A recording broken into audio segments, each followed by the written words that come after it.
Hi guys, welcome to the next Liberation. We're a Tokyo-based podcast and we discuss life before, during, and after liberation. We talk about the struggles and triumphs of peoples and nations on their paths towards self-determination. I'm Zach, and I'm joined by the host, Nora. Hey guys. And our guest today is Anthony. And well, I met Anthony at a protest. Oh, really? I think so. Yeah, we did. Yeah, we did. After a protest, for to liberate Palestine. I mean, From Tokyo. From Tokyo, yeah. I think it was after a protest that we started to talk. We were looking for a kebab. You were running so much. I was like, oh my God. And, yeah. And since then, we've met at several protests and events. And one day we had a talk with some people about what started this podcast. It was the next chapter, and Anthony was discussing about anti-racism. Right, that's actually the first time I met you. That's facts. Right, We met on that day. Yeah, I had curly hair that day. Oh, Yeah. I don't know what my hair looked like. your hair is fine. Your hair is fine. Thank you. Sorry, y'all can't see my hair. You cannot see Zach, but we can describe him. Hair, beard. Oh my God. Yeah. Glasses. That's all you need to know. Fuego. And so you shared a poem. I did. That was amazing. And then you talked about Nigeria and anti-racism in Italy, being Nigerian of Nigerian roots in Italy, Black in Italy. And then, we thought that it would be very important to have you here in this podcast. And if you want to talk about, details of who you are, what the fuck are you doing here in Absolutely. Tokyo at this table? First of all, I'm honored to be on the podcast. The only thing that I have to say, the only beef that I have is I'm coming after the South Africans have been here. But Who won? especially since Nigeria contributed the most to the apartheid liberation movement. Oh, wow. But say less. We're here for the beef. It's 2024. There was enough peace. Now we're here for We're the peace. freshening it up.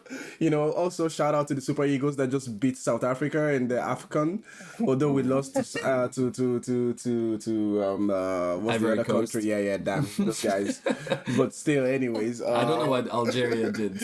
I'm not gonna speak. Neo from episode 1 is here. Yeah, she can say Here say and nothing. very bitter. She cannot say Sick anything. of your shit as fuck. She cannot say anything. It's my turn So now. third episode is gonna be Neo, and she's gonna come back. All about Nah, against she's Nigeria. not coming back. I'm Cat Williams in this thing right now. So basically, all right, cool. So what am I doing in Tokyo? Doing a research on peace studies. However, I always wondered what peace studies is. Like, Yeah. I Liberation see before the peace. I see the brochures and I'm like, someone in the studio is shaking their head in disappointment. with all these wars going on and all these people studying peace. Ask me my What opinion on What this. is peace? happened? Ask What's me- your opinion on What peace? people? What people? White people. What people? colors? White people. Peace for some. Ask me my opinion on peace, please. What's your opinion on peace, my Nowadays, dear friend? peace suck. We're not doing a good job at it. That's my honest opinion. We are not doing a good job on peace. Has peace ever worked? Good question. For it to work, we have to actually know what it is. Why hasn't it worked? What are the conditions necessary for it to work? And how can we make sure that it lasts? But that would preclude the assumption that peace is something that you achieve in terms of a finite destination. Yeah. It's not. And that is the illusion right there. We keep thinking that peace is something we get to, Yeah. The and end. that is the thing. Oh, we've achieved peace. Have you ever achieved peace? So I don't think that it is a destination. I do not think that it's something we get to a point and then we rest. when it comes to Okay, peace. okay, yeah. You know, so in that opinion, especially considering everything that's happening around the world right now, particularly in the countries and locations around the world that we know, Palestine, Yeah. Congo, where else? But even like inside France, like you see, Thank you. you have Say it. what is peace? Peace is for the privileged. Peace is for those who rule. Peace is for the institutions. Like don't break stores when you protest. Don't stop trains and buses because people need to work. The economy needs to Capitalism needs exactly to, what is needs peace. the capitalism. But when you said like it's not a destination, do you think like peace is something that you should keep on like defining? Like, so what is peace? Like, it is nothing, and step by step you define what peace is. Yeah, because whatever is defined as peace is what makes people comfortable at the time when they are comfortable with the things that they have. So if I have something, or if I'm seeking something, and that is my desire, that is one thing that I'm chasing after, when I achieve it, what else? Other people might be like, I want to go beyond. And I'm like, hey, I'm not there with you. My stock is low on this. I have no reason to go beyond. And then you go, you might have other people, and then I'm like, oh, but you going further is now creating problems for my condition. And I'm going to tell you, level up.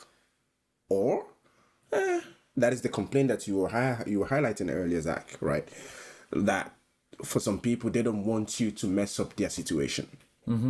Yeah, of course. So that's what I They think on have that. their peace. They have their They're peace. fine. Exactly. They're cool. Exactly. There is this famous quote that has been circulating around recently because I like how how knowledge, when it comes to liberation, decolonization, anti-racism, and other forms of understanding the diversity of struggle are re-emerging.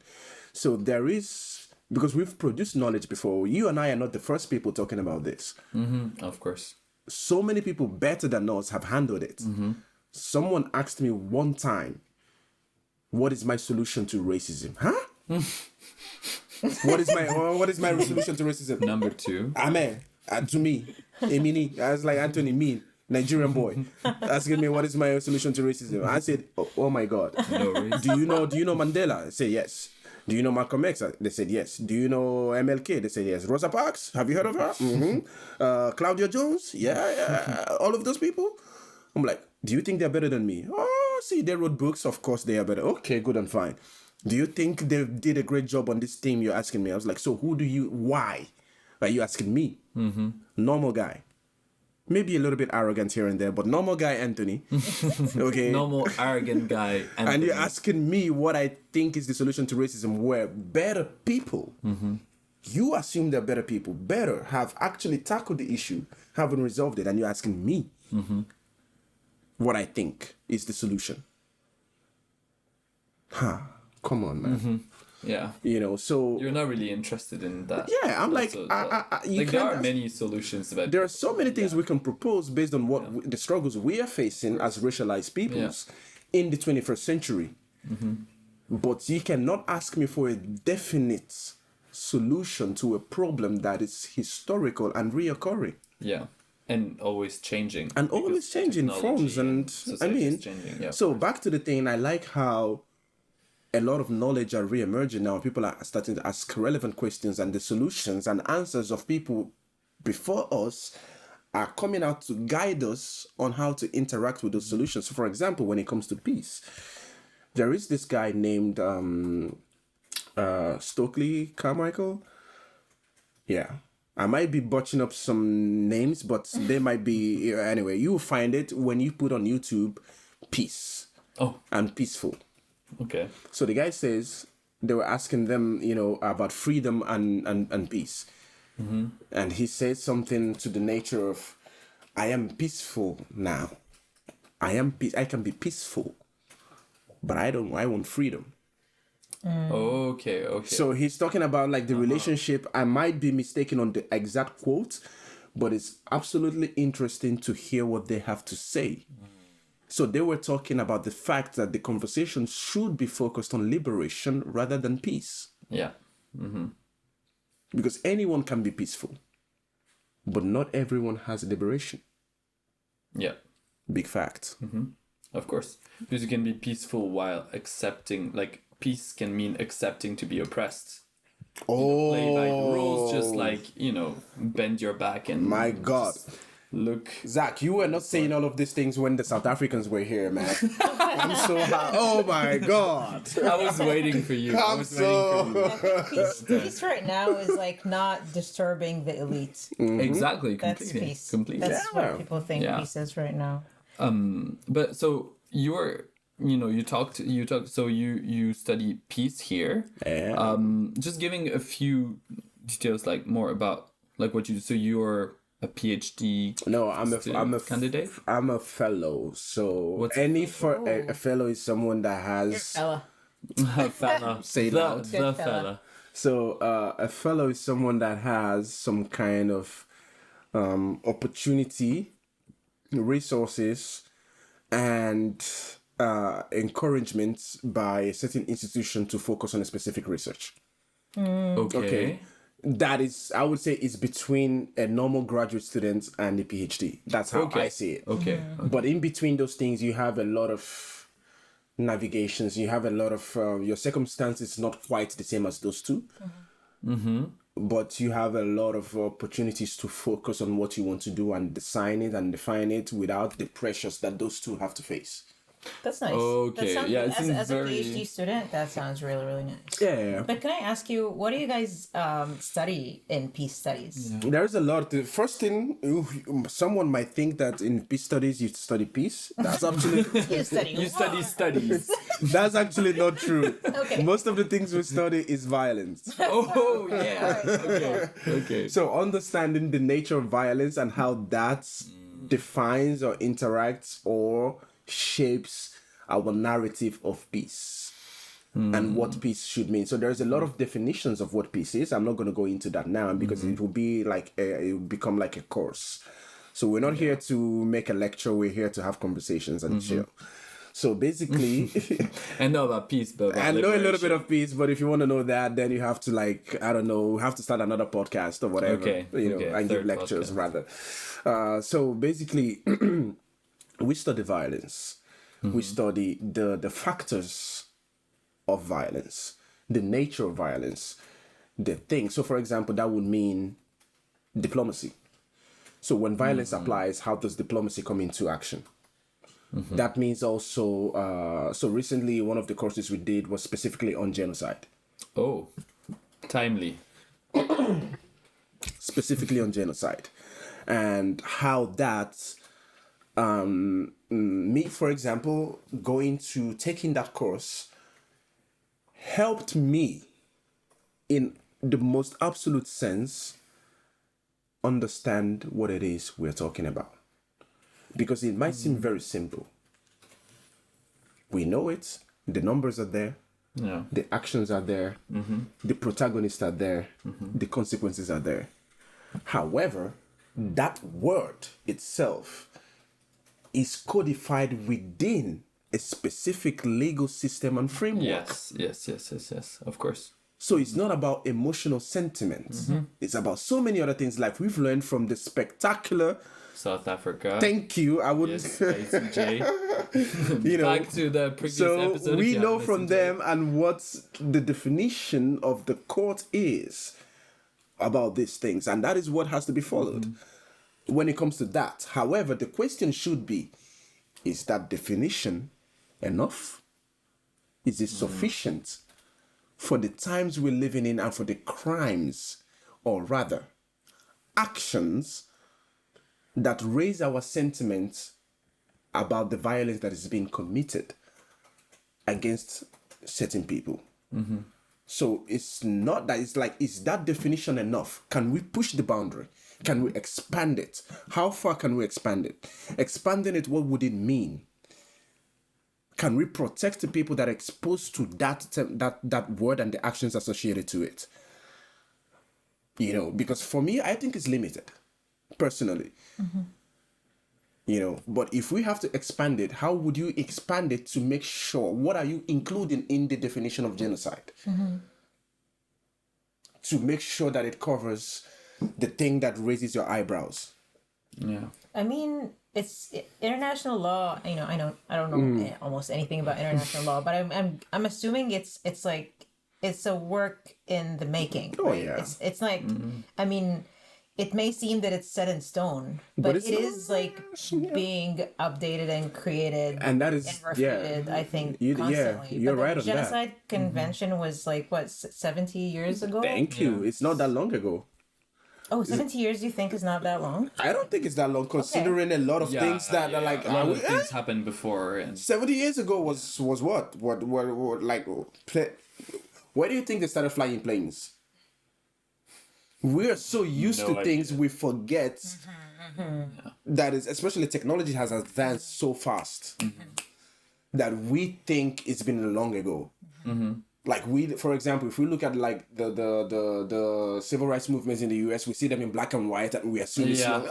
It's yesterday. So close, yeah. It's yesterday. It was yesterday that I was watching Italy win the World Cup. Now, if I see the guys, I don't remember that one. I remember France, but I don't remember Italy. We saw the guys winning the World Cup right now. They all have gray hair, and we think it's long ago. We as humans have a very short lifespan, so therefore we contextualize things according to the time we have left. So therefore we think it's so far and or the times we have lived or whatever it is, but it's not that long ago if you look at it in the framework of time progression. So. And on the other side, so the terminology itself and how you study that to ask critical questions about it and hope to get the opportunity to apply it. Oh. But that doesn't, there you go. That doesn't mean you're going to apply it now. Yeah. It means you hope to have the opportunity in the whenever that comes. Then the rules and the things you're learning are not for you. That's the mistake most people make. We think our discoveries should apply to us and our timeline. It's not. It applies to the future. Building a framework so that it applies to the future again, I guess. Yeah, like whatever you learn right now, it's not for you. Like when I started going into and applying myself when it comes to anti-racism work, one of the things I had to reconcile myself with is that whatever rights, whatever liberation, whatever achievements I get, is not going to benefit me. Yeah. Because say for example, in the Italian context, let's go there. That's the context I know. Or for example, we go to Nigeria. So in Nigeria right now, if you're queer or in the LGBT community and you are suspected or accused of, air quotes, I know you like that, air quotes, okay, of being gay. You're accused. Yeah, suspected or accused. It's in the law. Maybe they've changed it, but I doubt. Suspected or accused of being gay. This means anybody can dare you. That's insane. Okay? Yeah, of course. If you're suspected or accused, 14 years in jail. Wow. 14, 1-4. Yeah. That's a quarter. Now, if you start fighting to change that law as a gay person, Yeah, how are you going to enjoy it? Yeah, of course. Yeah. So it's not for you. It's not for you. Yeah. So most of us assume that the things we fight for are for us because you want it to apply immediately. You might get to enjoy a little bit. Yeah. But the most beneficial guaranteed person at all. is whoever is born when that thing happens. Yeah. We have freedom babies that we're talking in the last podcast. Free born. They enjoy that. Born free baby. Born free babies. They enjoyed what came after the struggle. Yeah. But whoever was fighting that, they've been affected by it so much. And a lot of them, in fact, spent most of their lives in jail, right? Still fighting some kind of liberation because they've liberated society. But the enjoyment of that is predicated on so many conditions, from trauma to so many other things. Yeah. So and it's a choice people have to make to commit once you've realized that and say, hey, okay, I'm doing this regardless of whatever it is. Yeah, you're not doing it for you. You're not doing it for you. beliefs, The same thing goes for studying peace. The same thing goes for activism. The same thing goes for whatever it is. You might hope to enjoy it, but you're not going to enjoy it fully because a lot of things are at the past, like. Yeah. So that's what I think on that. But you mentioned like quickly about like anti-racism, Nigeria, Italy. So I think these are information that So first, so you said like when we met before. No problem. When we met, you talked about how you were an anti-racism activist back in Italy. Still am.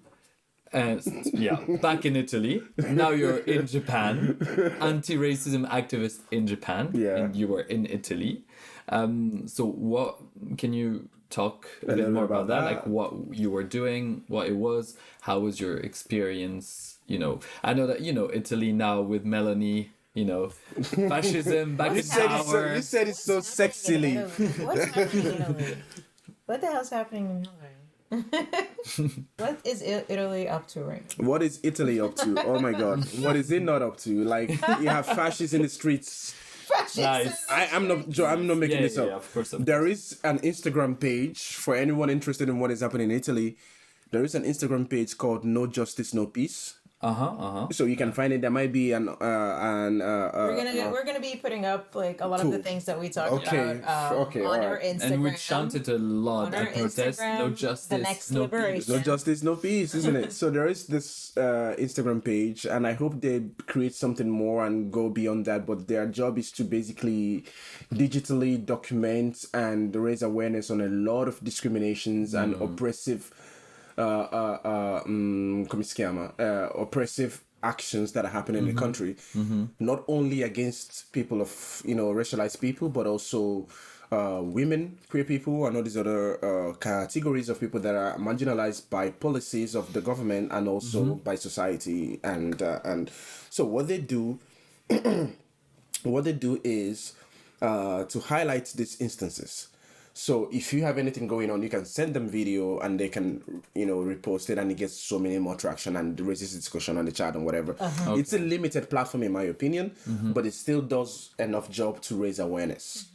Okay, so what is happening in Italy from that context is we have a government similar to what happened in the US, where they have a far-right government. It emboldens a lot of that base. Of course. So in the case of Italy, this is the contradiction of democracy. In the case of Italy, the Italian constitution specifically says that fascism is a crime. Ooh. Oh. The Italian constitution is anti-fascist. Literally anti-fascist. I mean, given the history, I kind of, I see why that would happen. It is an anti-fascist constitution. What that means is any whisper, any indication, anything that could signal a little bit of fascism should be illegal, crackdown, whatever it is. However, there is it's a country that has this enshrined in the constitution, but has no enforcement of it, active enforcement, which emboldens people to go into the streets and do the saluto romano, which is like the raising the hand and doing the fascist salute. Yeah. Okay, doing that. Not only they're doing that, they're organizing, they're marching on the streets, remembering fallen fascists, celebrating them. Yeah. Okay? And to some points, killing some kids. Yeah. I'm not going to talk about the immigration policies because it's like, oh my God, that's another conversation. Fucked up. I'm not going to talk also about the police brutality because it's another conversation. Yeah. I'm not even going to mention the cultural discriminations. Let's just go immediately when it comes to like gender rights. Okay. Let's jump into that. So that recently women are not having it good in the country, despite having a female leader. Yeah. Okay, women have not. There is no point in Italy is it good to be a woman. Yeah, In what it's also way? because of the Yeah. Christian. That is behind Influence? the scenes. That is even behind. Yeah. That's not even that. If that was the case, it's easy. You know, Because like I watched a documentary about like how hard it became to get an abortion and stuff like that because of the involvement, of like the, politics. that is that is Vatican. fact. That is like an active lobby. Like if there was a version of the National Rifle Association, the NRA of the US in Italy, it will be the Vatican. Oh, nice. When it comes to women's rights and abortion and family rights, rather they like to frame it as a family related Yes, policy of issue course, as family opposed values. to individual gender and civic rights. Yeah. It's a family related issue because obviously family is at the base of a nation. Nation building starts at the home. So if you're aborting kids, quote unquote, Air okay, quotes. air quotes, because for them, abortion is killing children. Okay, again, agree to disagree. So you're killing the nation, basically, if you're aborting. Yeah, of course. And you're not only killing the nation, you're killing the foundations and values and principles of the nation based on what that nation is built upon. Yeah. Underneath, again, the constitution of the country is not supposed to be religious. But we know that religion built that country. Yeah. It's still a big deal. Yeah. So many churches are in the country. The center of come on.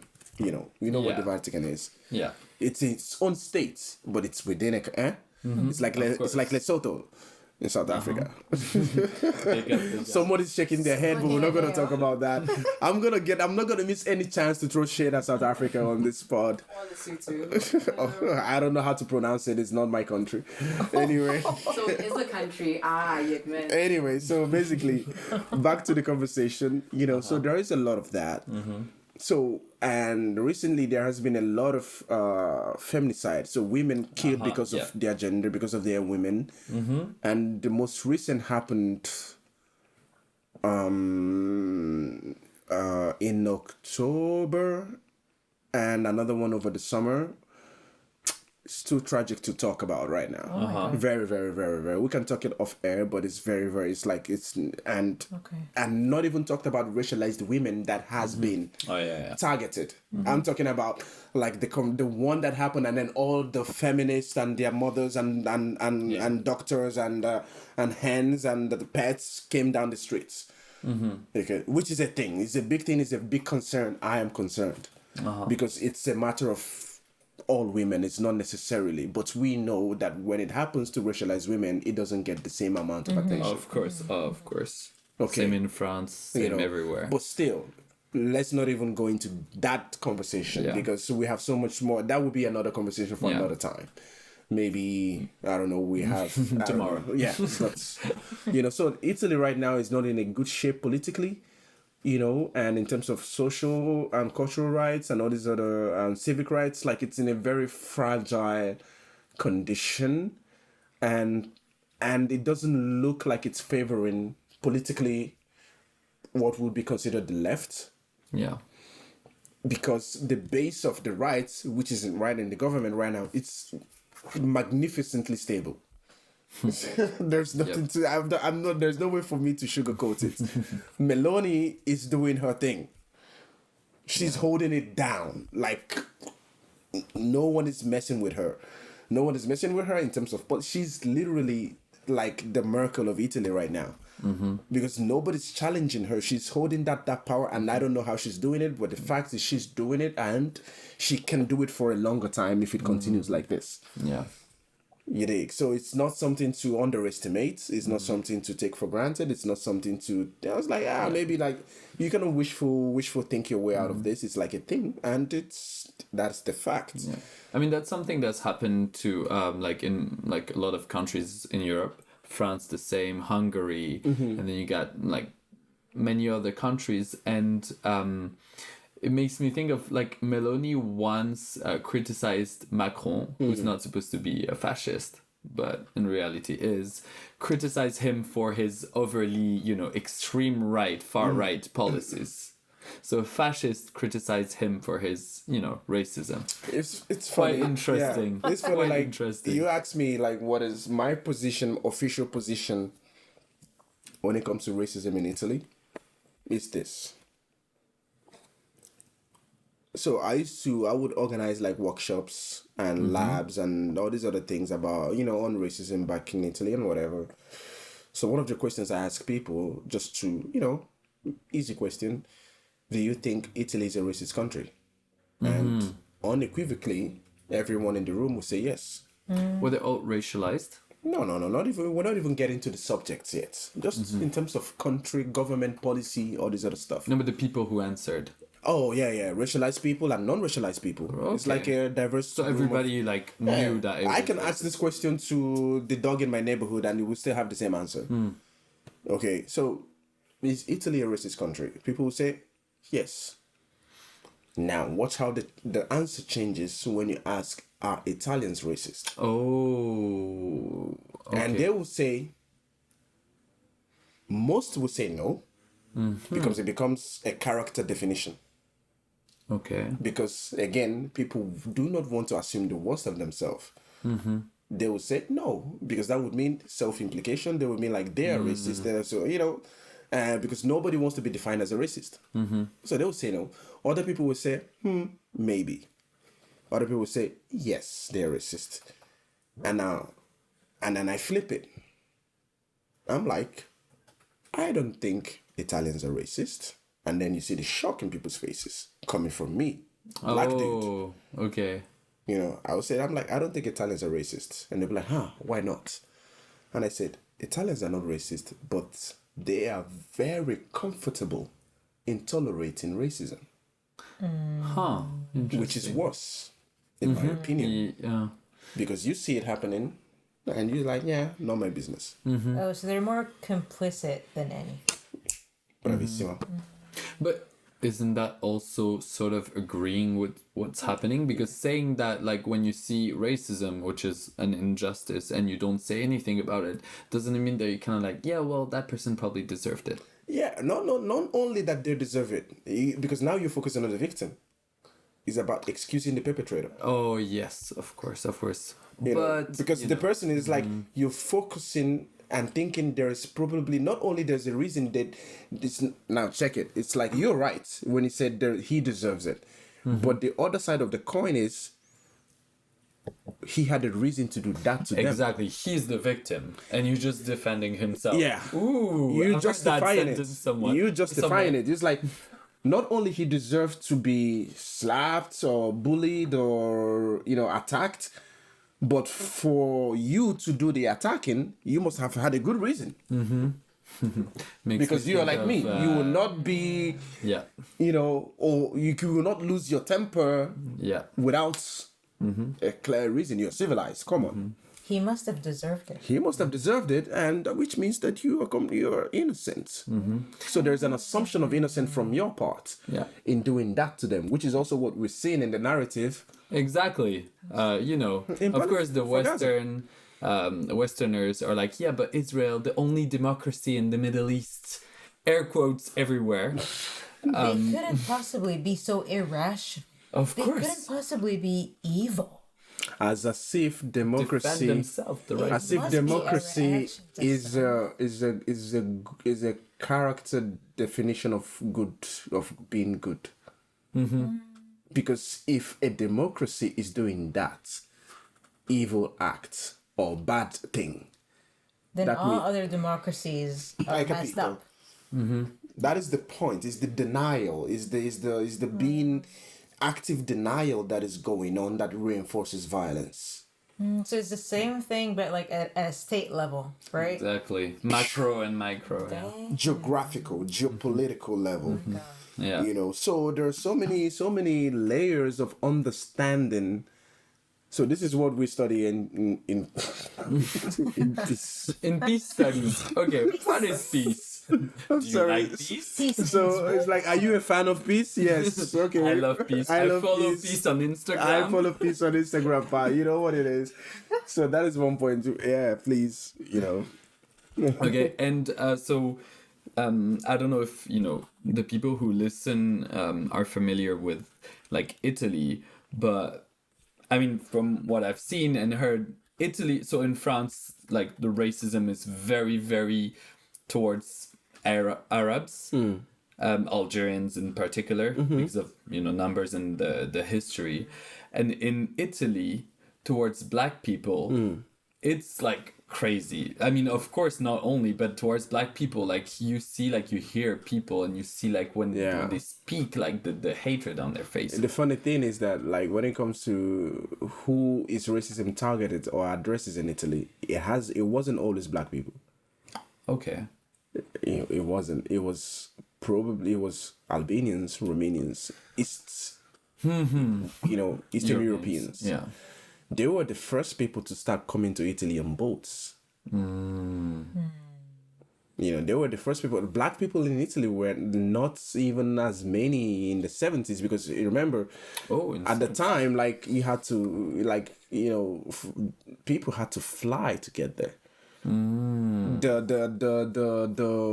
route that is the Mediterranean wasn't a thing in the 70s, in the 80s. I might be wrong. I don't want to say this as a specific fact, but I'm going to say it regardless and encourage people to do the research. Exactly. Okay. Prove him wrong. Prove me wrong. Okay. And then I will agree with you. I'm not saying this as an expert. I'm saying this to raise questions. However, when people started coming to Italy, like we say in Italy, there is this terminology that is first generation, second generation, third generation immigrant. Yeah. There's nothing as such as a third generation immigrant, because what does that mean? First generation immigrant is my parents that went there. I cannot be second generation immigrant if I was born in the country. I did not. Like, what is the you know what I mean? Of course. So we have to define that in so many ways. Yes, but also, yes. I wrote an essay on this, but I haven't published it yet. Someday it's going to come out. And it's one of those conversations. There are so many nuances to define it. Some people are reclaiming it. Some people use it. Some media use it as a way to as an euphemism to say something they don't want to say. Yeah. So it's all, we know the game, we know the dance, we do it. So the point on this is He's that... not one of us. Thank you very much, Zach. So the point of this is that when those conversations arise, you see how the narratives change, because it's all about proximity to whiteness at a certain point. How close you are to the center of economic power. How close you are to the center of the definition of institutional infrastructure of global politics, which all surrounds on capitalism, on human rights, on democracy, on whiteness. There is a circle. So the closer you are to the center of power, and the closer your values are to the center of power, the closer you have privilege. The farther you are, the more marginalized you are, especially if there is also a geographical barrier or distance that separates the marginalized that are trying to get in. So what that means then is that if you are after in the 90s or something, and you started having more migrants coming from African countries and bringing their families over, and for political reasons and so many things, the attention of hate start going towards someone else. Of course. It's like in the US, like when before, the Irish were not considered as white. Thank you. The people. Italians as well. Exactly. Even in France, the Italians, like, there used to be bars where they said no dogs, no Italians. It used to be a thing. And then, in the US, because they didn't want Black people and Irish or Italians to get together, they were like, "Oh no, but you guys are white. You guys are white." Let me ask you a quiz. So again, this is not a fact, but it's not too far-fetched. It's logical. I want people to reason about this as opposed to say it makes sense if you think about it logically. Why do you think at a certain point Italians started becoming, or started getting considered more white, considering them before they were not? What is it that legitimized their whiteness? The fact that there was someone else that was... So, I don't know, it depends on which case. Like, if it's the case of the US, it's because they didn't want the people who are down, like on the lower step of the scale to fraternize. Okay. Man, that makes So they sense. wanted to divide. That makes sense. But at a certain point, that might be what the political aspect thinks.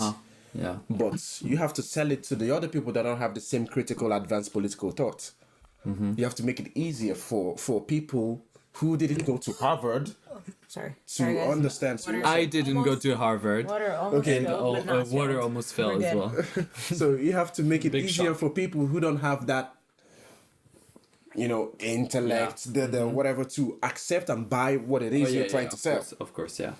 The most easiest way for you to do that is to find cultural similarities, something that you own or that they can claim and confirm to. Who built modern civilization? No. The Romans. Roman Empire. I mean, Greeks, but How beautiful is the Colosseum? it's all right. It's a cultural phenomenon. It's one of the wonders of the world. Where is it located? Italy. In Italy. Who's got the Roman Yeah, of Empire, course, yeah. the British, the British Empire, the whatever became Britain after Rome fell, they copied from Rome. Yeah. And the Romans went You up did. to Britain to, Technology, infrastructure, roads, the legal system yeah. that we're talking about, the legal system of law, most of it is based on Roman. Man. So you cannot discriminate against the people that gave you everything. All of a sudden. All of a sudden. So Before now it they was have to all right. they have to make it. You have to sell it to the common people and say, hey, Italians are not actually they Rome. Rome, beautiful place, great food, great sea. They conquered the world. You learned everything from them. But why all of a sudden, though? Because all of a sudden, like Zach said, so many people, the political agenda at the higher level might be different, but they have to make it digestible for the people to accept. So, for example, if all of a sudden now Egypt becomes strategically important for, air quote, the powers of the world, best believe that Egypt is going to be white. Why? Because people can claim their heritage to the pyramids, to the pharaohs. You want to be part of a great them legacy. like your friends instead of We are you have together. another enemy. You have Find common Find commonalities suddenly. Nobody's going to bomb Egypt if we are all the same. Can't you see the same thing happening with Ukraine? yeah. And All with of a sudden, Israel. Ukraine is white. Exactly. And with Israel. Yeah, exactly. So it really made me This think might about be very speculative, but it's not. It's easy. Let's speculate for entertainment. This is for Yeah. entertainment purposes. This is not Do not peace take this as studies. fact. This is No, not but, peace like, studies. when you think about it, Disclaimer: don't podcast. try this at home. Don't go write a thesis about it and say Zach told you. I didn't say shit. It was all air quotes. Just remember. All air quotes. We are doing this for entertainment purposes, so you can do your laundry and have something fun to think about. Exactly. No, but it really makes me think of lately in France, and I don't think it's the only country in Europe. They're talking about Judeo-Christian values. Oh yeah, And it's like, wait a minute. that In the many 1940s, where were the Jewish people? What did you do with them? funny. But now it's all Judeo-Christian Suddenly. values. Exactly. The And Abraham. and Ukraine, like all of Eastern Europe, they were pariahs. Like, no, we don't want them. We don't want Romanians. We don't want any of them. The Polish. EU is expanding. But now, exactly, they're all friends. They're blonde. They drive the same cars. They're with us. Okay, so back to you and your own experience as being black, and also you mentioned it many times, Nigeria. Hey, I like to talk about Nigeria. It's my favorite topic to address. Please, let's get into it. Okay, so you were born in Nigeria. Where in Nigeria? Lagos City. Oh. Yeah, but I grew up in different parts of Nigeria. Different part of Nigeria. Okay, How many years? Where? How was it? enough for me to have a strong sense of cultural identity and common sense and critical reasoning. So until I was, around a teenager or preteens, basically, and then I moved to Italy. Or were you educated in English? Oh yeah, of course. That's the standard in Nigeria. First language is Nigerian. in terms of native language, my mother tongue is another one. My mother tongue is a mix. You know, I'm a child of dualities, basically. So Because there's a national language and there's an official language. the official language is English. And Then there are Nigerian is? various ethnic tribes, Yeah. you know, with their own languages. However, there are three main predominant tribes that control not only politics and culture and society. So that would be Igbo, Hausa, and Yoruba tribes. And then you have other regional or, you know, internal tribal identities within Nigeria. There's a lot of languages. There is a lot of cultural, like, you can't even begin to talk about it. It's like 520 languages. Thank you, Zach, for providing the statistical data for Did that. my research. My It's guy. 525. Oh shit, maybe I lied. So prove me wrong or prove Zach her wrong. Exactly. So yeah, we have a lot of that. Interactive experience. Which is something very interesting because it made Nigeria develop a unique deformation of the English language that is so beautiful. It's called Pidgin or broken language, broken English, and we love that language very much. It's become the language of resistance, of resilience, of celebration, and of everything cool. Yeah. Take their shit and make it our own. You know, cool defines culture. So basically, Yes. that's it. I You know? listen to Nigerian pop and I agree. Nice. You're one of us. Hey. P-Square. All right. You know, anybody who don't know who P Square is, do your research. Yeah. Trust me. You got a lot of homework. Just pause all the time, make your research. Actually, you know what? They're twins. What? That's Peter and Paul. They're twins. They're two people. That's insane. I didn't know. Yeah, Peter and Paul. And Nigeria have this scheme where twins always have the same rhyming names. Oh, so that's why it's P-Square. Yeah, Oh, like now if you're now that exactly makes sense. like if you have two, you have James and John. Yeah. You know, I don't think know. they do that in Egypt too. Yeah, it's And like a also in thing. It's like, Palestine. yeah. I think it's a thing. Yeah. You know, to make it difficult for people to guess who's what. Yeah. Fair enough. You know, so yeah, that's one of the things. But So you said language, you said Nigerian. I say Nigerian languages to identify the fact that there are so many. Okay. Yeah, so many of it. But there are like the one that everyone understands and communicates with easily, especially if you have different, you know, places, is the Pidgin / broken English, because it was also the colonial, the efforts of compromising with colonization. Oh, like living with it. Exactly. So many people didn't speak English, didn't get educated at the higher level, although there was like the rate of education during colonial era Nigeria was really high. It's one of the things they tried to use to justify colonization in Nigeria because everybody was like high level. But at the time, not too many people had access to it.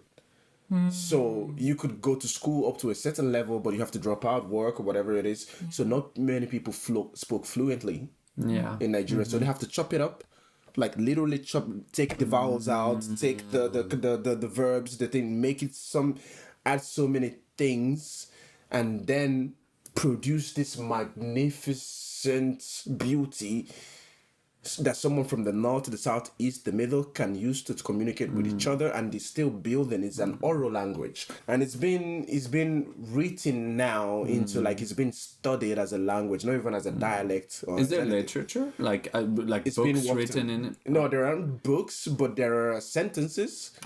You might find some poems. You might find some. There are people who do news in Pidgin. Oh. There are so many things.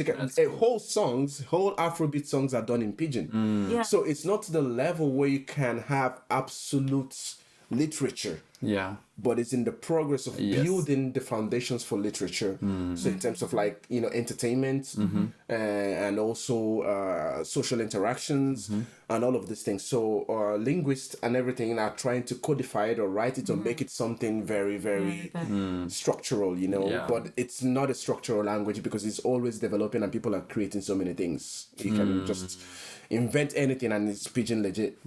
Is it kind of like Creole? Better. Better. Ooh, prove him wrong. I love my Nigerian culture, Pidgin so and I'm Creole gonna. are kind of they're like similar. sister concepts. Yeah, Yeah, like right. so, like we Yeah, steal yeah. things from each other. For example, like when I saw you this evening, what did I say? Wagwan. Oh yeah. Okay, Fair Wagwan enough, is Jamaican fair enough, patois. Yeah. Yeah. You know, and Nigerians use it a lot I because love most. Jamaican patois. There you go. Because a lot of Nigerians. I used to live in Brixton. Thank you. It was It's a thing. Yes. You know, yes. it's something that we do there. We take things and we coolify it into our own coolness, and it becomes something cool. I don't know. So you have that aspect of language and the way it shapes identity from that perspective, and politics. So, for example, we have this great artist, legendary. People sometimes call him the Bob Marley of Africa or Nigeria. I think he's greater, but I don't care. So basically, the guy, legendary figure. You know, something's good, something's bad, but the one thing you cannot, take away is the fact that he actually did some revolutionary stuff. You know, in terms of with music and art. So what he did was he was one of the few people that started singing and creating original song with Afrobeats and pidgin music, pidgin language to communicate to the public masses, and use that to basically call out corrupt politicians and the state of social infrastructure in Nigeria, basically. Did he use that to not be understood by the elites? Or... No. The it's elites just- could understand it because they Okay. also spoke pidgin. Okay. You know, but it was more graphic because everyone in the could understand him. Yeah. It's like someone telling you that in the street, like just Yeah. Yeah. You know, so they know more what real. he's saying. You know, he's speaking the language of the people. He's bringing himself lower. So that inspired a lot of people, even inspired everyone that is making music from my generation right now, which are the generation of Nigerians that emerged after the last independence in the 2000s, that created the last and fifth republic democracy that we are living in right now. The leapfrogging that we were talking about, going from analog to digital, you know, in Nigeria. And that applies to everything from state-owned companies, from telecommunications to postal services to there's no businesses in Nigeria that is state-owned except for like major investments that are connected to resources. But apart from that, you get basically like there are no railways in Nigeria. Now they're rebuilding those infrastructure. Okay. So a lot of those things fell during the 90s and 80s due to corruption and the political, degradation that came with that. A lot of poverty, a lot of, military dictatorships. Those things happened and it blew up the system. People have to improvise. People have to have shortcuts. People have to, DIY. Thank you. Nigeria is a culture of shortcuts, of good enough, and do it by yourself. That's why they're so arrogant, because you cannot tell them anything. They've survived the worst. Yeah. Who are you to tell them to be humble? I think I watched a documentary about like a city on water. That's in Lagos. Yeah. So that's the Venice of Africa. I am guessing that is also. Or is one Venice the version. Lagos? No. It's the opposite. It's the Venice of Africa, but it's like also connected to environmentalism. So there's a lot of pollution. It's a lagoon though. Yeah, but it was mind blowing. yeah. I saw that and it Yeah. was mind blowing. It's like Its proximity to Lagos, but also like how like contrastingly different they both are. yeah. So that is, I can't remember what the question, we rambled a little bit, but the original question they were asking about Nigeria. But yeah, I told you it's my favorite conversation. I don't even remember what It's my favorite conversation. I can talk about it all day.